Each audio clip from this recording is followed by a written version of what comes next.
GR aspirant एक बार फिर से स्वागत है आप सभी लोगों का GSECL के जेई मैथमेटिक्स सॉल्यूशन में। और आज एक बार फिर से हम मैट्रिक्स डिस्कस करने वाले हैं और मैट्रिक्स में हमारा चल रहा है आइगन वैल्यूज़। और जो आइगन वैल्यू का हमारा फर्स्ट वीडियो है वो है एक तरह का फाउंडेशन वीडियो। जैसे कि बिल्डिंग और ब्रिज को फाउंडेशन स्ट्रांग बनाता है, लड़कियों को सुंदर बनाता है, उसी तरीके से आप चाहते हो कि आपका कॉन्सेप्ट क्लियर हो आइगन वैल्यू का, तो आपको फर्स्ट लेक्चर देखना चाहिए।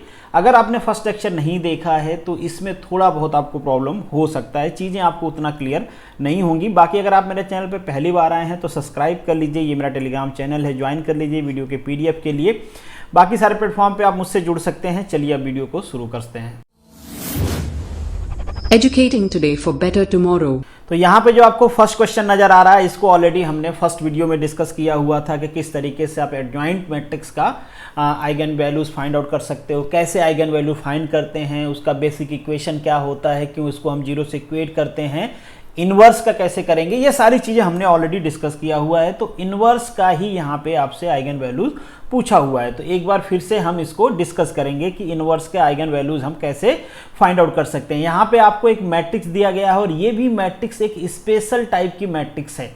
इस क्वेश्चन को सॉल्व करने से पहले एक एग्जाम्पल मैं आपसे करना चाहूँगा। ये एग्जाम्पल है, इसको आप समझिए एक बार, फिर चीज़ें आपको क्लियर हो जाएंगे ऑटोमेटिकली। एक हम जनरल एग्जांपल ले लेते हैं कि सपोज कर लीजिए यहाँ पे हमारे पास एक 3x3 की मैट्रिक्स है। यहाँ पे मैं ले लेता हूँ 1 दैट इज 0, यहाँ पे भी 0 एलिमेंट है, यहाँ पे मैं 2 ले लेता हूँ, यहाँ पे 3 ले लेता हूँ, यहाँ पे 4, यहाँ पे 5, यहाँ पे 0, यहाँ पे 6 ले लेता हूँ ना। 1 2 3 4 5 6 ये हमारे पास हो गई एक मैट्रिक्स। कह देते हैं कि ये हमारी मैट्रिक्स A है।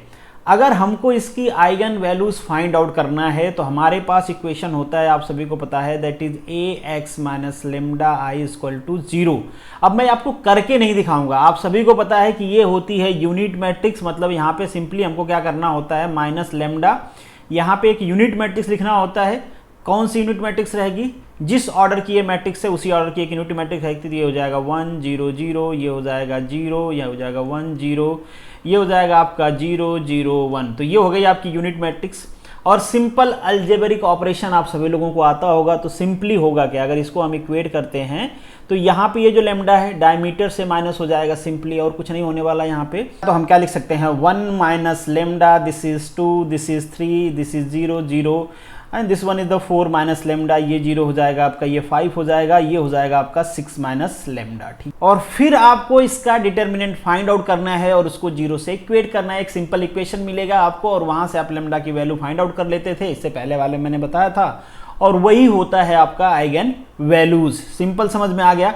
अब इस यहाँ पे जो है आपकी 3x3 की मैट्रिक्स है, इसका डिटरमिनेंट कैसे फाइंड आउट करेंगे, जब हम ये एलिमेंट लेंगे डिटरमिनेंट फाइंड आउट करने के लिए, तो ये वाला जो इसके पैरेलल वाला ये रो है और इसके परपेंडिकुलर ये जो कॉलम है, इन दोनों को हम क्या करेंगे, हाइड कर देंगे। मान लेंगे कि ये दोनों है ही नहीं, और इस केस में ये हो जाएगी आपकी माइनर मैट्रिक्स। ठीक है, तो ये इस तरीके से आप फाइंड आउट करते हो।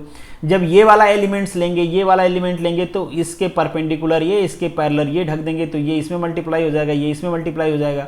उसी तरीके से इसको लेंगे तो इसको लेंगे तो ये दोनों ढक जाएगा और ये मल्टीप्लाई हो जाएगा। तो सिंपल ये सारी चीजें आप जानते होंगे। अब एक क्वेश्चन और आपके माइंड में आ सकता है कि यहाँ पे जो साइन लगता है, किसमें पॉजिटिव किसमें नेगेटिव लेते हैं। तो इसका सिंपल सी चीज होता है कि जब भी हम ये लिखते हैं, जैसे मैं लिख रहा हूँ, पहला तो यहाँ पे लिखेंगे -1 के पावर, यहाँ पे लिखते हैं ना, that is row and column number. तो यहाँ पे हो जाएगा, मान लीजिए हमने रो ले लिया R और C से ले लिया कॉलम। मतलब ये जो एलिमेंट ले रहे हैं हम, ये रो और कॉलम इसका देखेंगे तो ये है हमारे फर्स्ट रो में, फर्स्ट कॉलम में। मतलब R की वैल्यू भी 1 होगी और इसकी वैल्यू भी 1 होगी। तो यहाँ पे क्या आ जाएगा, देखो 2 आ जाएगा, 1 का स्क्वायर माइनस 1 का स्क्वायर करेंगे हम तो क्या पॉजिटिव आएगी, तो पॉजिटिव वैल्यू आएगी, तो ऑटोमेटिकली हम इसको पॉजिटिव लेते हैं। उसी तरीके से जब यहाँ पे आप लोगे तो यहाँ पे भी -1 के पावर। अब ये देखो, ये फर्स्ट रो में तो है तो 1 आ जाएगा, प्लस ये कौन से कॉलम में है, सेकेंड में है, तो ये हो जाएगा 3 -1 का क्यूब क्या हो जाएगा, माइनस होगा, तो इस केस में हम माइनस लेंगे। मतलब इन शॉर्ट एक बेसिक चीज है कि जहां पे समेशन जो एलिमेंट का नंबर है मैट्रिक्स में, उसका समेशन अगर इवन होता है तो हम पॉजिटिव लेंगे, ऑड होता है तो नेगेटिव लेंगे। Very simple is that. तो ये सारी चीजें आप लोगों को पता है, बस एक बार मैंने रिमाइंड करवाया है, अब मैं डायरेक्टली लिख रहा हूं। तो यहाँ पे हम क्या लिखेंगे, that is 1 minus lambda, multiplication करना भाई, तो इसका मल्टीप्लाई इसमें हो जाएगा, ये माइनर मैट्रिक्स है आपकी, इसका मल्टीप्लाई इसमें हो जाएगा। तो very simple, that is 4 minus lambda और ये इसका मल्टीप्लाई हो जाएगा तो मल्टीप्लिकेशन हो जाएगा 6 माइनस लेमडा में, और जब ये 0 इसमें मल्टीप्लाई होगा तो सिंपली माइनस क्या हो जाएगा, 0 हो जाएगा। बहुत ही सिंपल। अब देखो सेकंड वाले का हमको लिखना है तो सेकंड वाले में आता है माइनस, ठीक है, -2 आएगा। बट आप देखो ना अंदर कुछ लिखने की जरूरत है क्या, कि ये रो और ये मतलब ये कॉलम और ये रो ढक दिया तो ये 6 माइनस लेमडा 0 मल्टीप्लाई 0, 5 का मल्टीप्लिकेशन 0 में तो 0 हो जाएगा, तो फाइनली यहाँ पे 0 आ जाएगा। यहाँ पे हम पॉजिटिव लिखेंगे 3 का, यहाँ पे क्या आएगा भाई, यहाँ पे देखो ये वाला ढक दिया, ये वाला ढक दिया, तो इसका मल्टीप्लाई इसमें 0, इसका मल्टीप्लाई इसमें 0, तो अगेन 0 आ गया ना, तो हमको कुछ लिखने की जरूरत है ही नहीं, और इन सबको इक्वेट कर दिया हमने 0 से। तो अल्टीमेटली आपको यहाँ पे क्या नजर आ रहा है, that is 1 minus lambda, multiplication में है 4 माइनस लेमडा, इसके मल्टीप्लिकेशन में है 6 minus lambda is equal to 0। तो यहाँ पे आपको बहुत आसानी से लेमडा की वैल्यू नजर आ रही होगी। लेमडा अगर 1 लिख दूं मैं, लेमडा की 3 वैल्यू नजर आ रही है तो ये 1 हो जाएगा। लेमडा 2 सेकेंड आइगन वैल्यूज को मैं लिख देता हूं, दैट इज 4। ऐसा कोई रूल नहीं है कि किसको आप 1 लोगे, किसको 2 लोगे, किसको 3, मतलब ये समझ लो कि सिंपल आइगन वैल्यू की वैल्यू आपको लिख देना है, दैट इज इक्वल टू 1, ये आ गया आपका 4 और तीसरा आ जाएगा आपका 6। बस मैं ऐसे नॉमेनक्लेचर दे देता हूं इनको, तो इसमें कोई प्रॉब्लम वाली बात नहीं है। तो यहाँ पे आपको ये वैल्यू मिल गई 1, 4 एंड 6।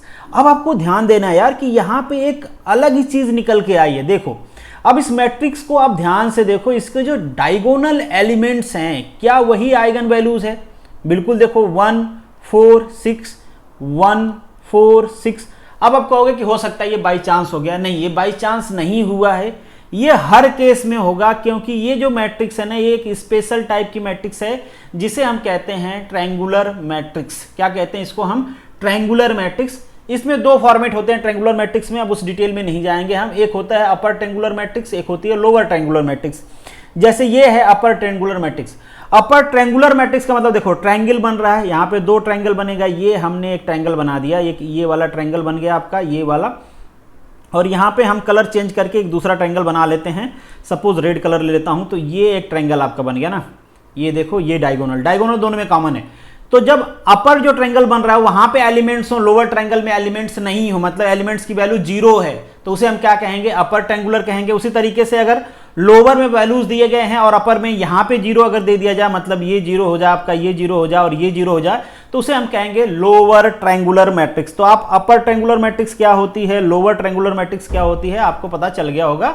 बट दोनों ही केस में क्या होगा, जो डायगोनल एलिमेंट्स होंगे ना वही आइगन वैल्यूज बन जाएंगे। तो आपको ये सारे कैलकुलेशन करने की बिल्कुल भी जरूरत नहीं है। जहां पे भी आपको ट्रायंगुलर मैट्रिक्स दिख जाए, आपको सीधा जो वहां पे आपके डायगोनल एलिमेंट्स है वही आपके आइगन वैल्यूज बन जाएंगे। एक चीज आपको समझ में आ गई। अब आते हैं अपने क्वेश्चन पे। अब इस क्वेश्चन को आप ध्यान से देखो कि अभी जिस ट्रायंगुलर मैट्रिक्स की हम बात कर रहे थे, क्या ये वही ट्रायंगुलर मैट्रिक्स है, तो आप कहोगे जी बिल्कुल सही बात है। अब क्या होगा, इसके डायगोनल एलिमेंट्स ही इस मैट्रिक्स के आइगन वैल्यूज होंगे, तो आप कहोगे कि बिल्कुल सही बात है। बट एक चीज आपको ध्यान देना है कि यहां पे इनवर्स का पूछा है और उसमें भी माइनस इनवर्स का पूछा है। तो इनवर्स का क्या होता है और माइनस इनवर्स का क्या होगा, दोनों चीजें मैं आपको बताता हूं। कल भी बताया था, एक बार फिर से बता देता हूं। देखिए पहले क्या करना है आपको, इस मैट्रिक्स ए की वैल्यू आपको पता है, तो इसमें आपको -a की वैल्यू फाइंड आउट कर लेना है।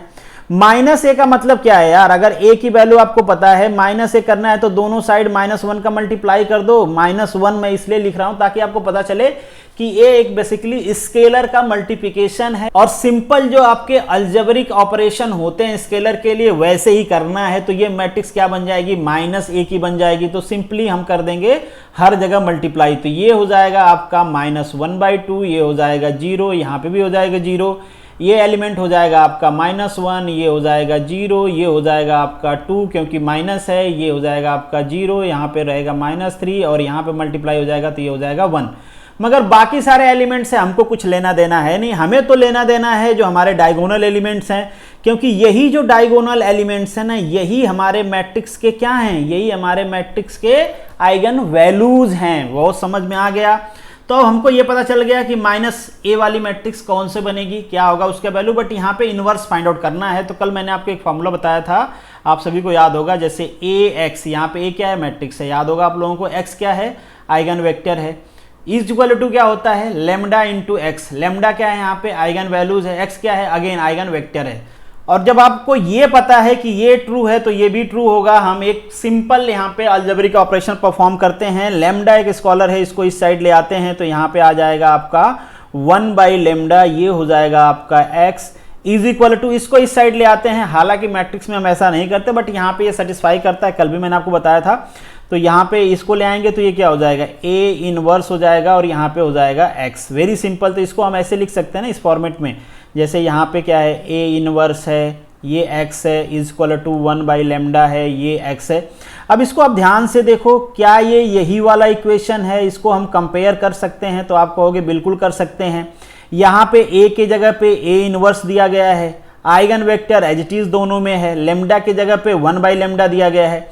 इसका मतलब कि इस केस में आइगन वैल्यू लैम्डा होता है, तो इस केस में आइगन वैल्यू क्या हो जाएगा, 1/λ हो जाएगा। इस केस में मैट्रिक्स A थी तो इस केस में मैट्रिक्स क्या बन गई है, A इनवर्स बन गई है। और -A के केस में हमारे पास ऑलरेडी लैम्डा की वैल्यू है -1/2, 2 and 1, तो ये A इनवर्स के केस में क्या हो जाएगा, मतलब -A इनवर्स के केस में क्या हो जाएगा, ये 1/λ इसको कर देंगे तो ये क्या हो जाएगा, दैट इज इक्वल टू, अगर इसको 1/2 करेंगे तो ये क्या हो जाएगा, -2 हो जाएगा। एक वैल्यू इसको 1 करेंगे तो ये 1/2 हो जाएगा और ये तो 1 ही रहेगा। तो अब हमारे पास आइगन वैल्यूज की आइगन वैल्यू पता चल गया, किसके लिए, -A इनवर्स का। सिंपल ये आइगन वैल्यू है, बट आपसे पूछा क्या गया है कि -A इनवर्स के आइगन वैल्यू का समेशन आपको बताना है। तो बस सिंपल इसका समेशन कर दो आप, तो क्या हो जाएगा, -2 प्लस 1/2 प्लस 1, ये दोनों मिलके क्या बन जाएगा, 1.5, ये 2 है तो वैल्यू क्या आ जाएगी, -1/2। बहुत ही सिंपल। तो this is the end of this video. Thank you so much for watching this. मिलेंगे नेक्स्ट वीडियो में, तब तक के लिए ऑल द बेस्ट।